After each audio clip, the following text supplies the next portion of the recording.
గణేశాయ నమః. శ్రీ సరస్వతి నమః. శ్రీ గురుభ్యో నమః. భక్తులారా, వ్యాస ప్రోక్త మహాభారత ఇతిహాసం యథాతథంగా చెప్పుకున్నాం. ఇందులో భాగంగా నిన్నటి వరకు మనం ఆది సభారణ్య విరాట ఉద్యోగ భీష్మ ద్రోణ కర్ణ శల్య సౌప్తిక స్త్రీ పర్వాలనే 11 పర్వాలు పూర్తి చేసాం. 12వదైన శాంతి పర్వంలో కూడా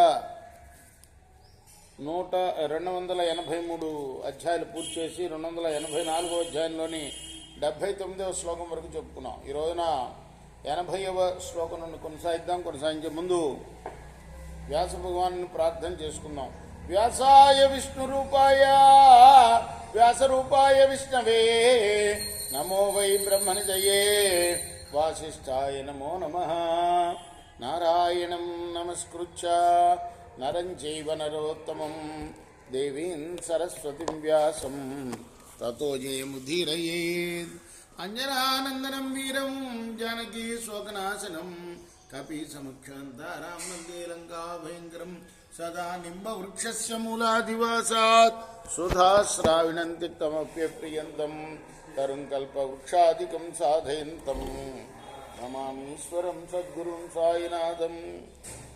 సమర్థ సద్గురు సాయినాథ మహారాజ్ కీ జై.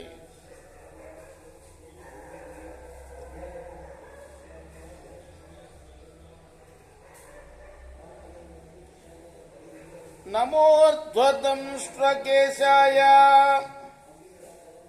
శుక్లాయ వతతాయ చ విలోహితాయ ధూమ్రాయ నీలగ్రీవాయ వై నమః.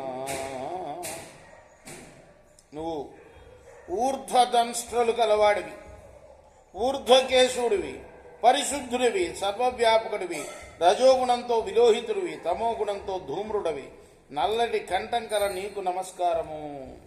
ఇదంతా సహస్రనామ స్తోత్రం చేస్తున్నాడు శివుణ్ణి దత్తుడు.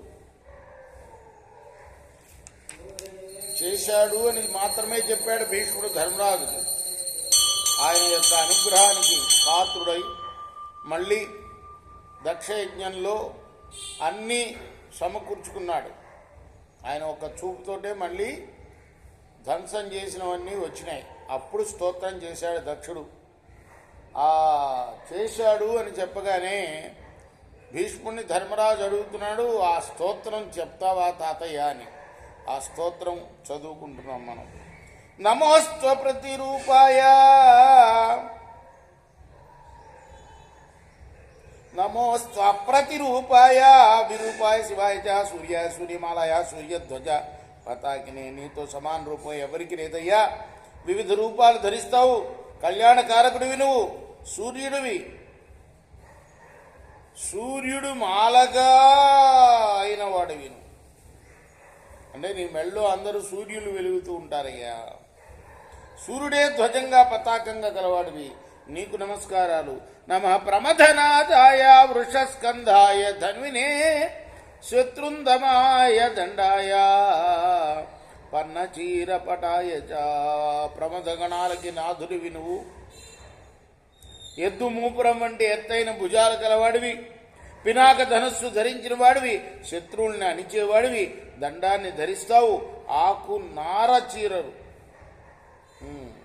ఆకులు నారచీరలు వస్త్రంగా ధరిస్తావు, నీకు నమస్కారం అయ్యా. నమో హిరణ్యగర్భాయ హిరణ్యకవచాయ చ హిరణ్యకృత చూడాయ హిరణ్యపతయే నమః. నీ నుండి హిరణ్యం పుట్టింది, అందువల్లనే బంగారు కవచం ధరిస్తావు నువ్వు, బంగారు కిరీటం ధరిస్తావు. స్వర్ణానికి అధిపతివి నీవు, నీకు నమస్కారం. నమః స్తుతాయ స్తుత్యాయ స్తూయమానాయ వై నమః. సర్వాయ సర్వభక్షాయ సర్వభూతాంతరాత్మనే. నువ్వే అందరి చేత ప్రస్తుతింపబడేవాడివి, స్తుతింపదగిన వాడివి నువ్వు. సర్వరూపుడివి, సర్వాన్ని సంహరించేవాడివి, సర్వప్రాణుల అంతరాత్మ అయిన వాడివి, నీకు నమస్కారం అయ్యా. అంటే విష్ణుమూర్తి బ్రహ్మను పుట్టిస్తే బ్రహ్మ జగత్తును సృష్టిస్తాడు, మళ్ళీ విష్ణుమూర్తి రక్షిస్తాడు. మళ్ళీ శివుడు దాన్ని సంహారం చేసినప్పుడు విష్ణుమూర్తే సంహారానికి పూనికినప్పుడు విష్ణుమూర్తే ఆయన తన పొట్టలో దాచుకుంటాడు. ఇవి ముగ్గురు చేసే పనులు అన్నమాట. కాబట్టి శివుణ్ణి నువ్వే సంహరించేవాడివి. నమో హోత్రేధమంత్రాయ శుక్లధ్వజ పతాకినే నమో నాభాయ నాభ్యాయ నమ కటకటాయ చ. హోమం చేసేవాడు నువ్వే, మంత్రానివి నువ్వే, తెల్లని ధ్వజాలు జెండాలు నీవి, జగత్తంతా నీ నాభిలో ఉంది. అంచేత నాభుడివి, సంసార చక్రానికి నాభి వంటి వాడివి, నాభ్యుడివి, అన్ని ఆవరణాలకి ఆవరణానివి నీవు. నీకు నమస్కారం అయ్యా. నమోస్తు కృశవాసాయ కృశాంగాయ కృశాయ చ సంహృష్టాయ విహృష్టాయ నమ కిలకిలాయ చ. సన్నని నాసిక అవయవాలు కలిగిన రూపంతో ఉన్నవాడివి, సంతోషించేవాడివి, విశిష్టమైన హర్షం పొందుతూ కిలకిలారావం చేసే నీకు నమస్కారం. ఈ స్తోత్రం రేపు కొనసాగిద్దాం. కృష్ణార్పణమస్తు. సాయి కృష్ణ దా రామకృష్ణ.